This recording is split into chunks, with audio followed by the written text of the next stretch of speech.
Global star Ram Charan ఖాతాలో మరో ఘనత చేరనుంది. చెన్నైలోని వెల్స్ వర్చువల్ యూనివర్సిటీ రామ్ చరణ్ కు గౌరవ డాక్టరేట్ ప్రకటించింది.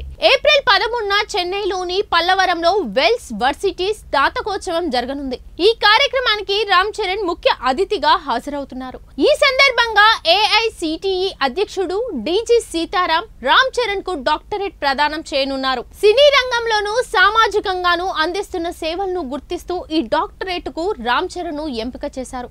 మెగాస్టార్ చిరంజీవి తనయుడు చిరుత చిత్రంతో సినీ రంగ ప్రవేశం చేసిన రామ్ చరణ్ అక్కడి నుంచి వెనుతిరిగి చూడలేదు. తనకంటూ సొంత బ్రాండ్ ఇమేజ్ తో గ్లోబల్ స్టార్ గా ఎదిగారు.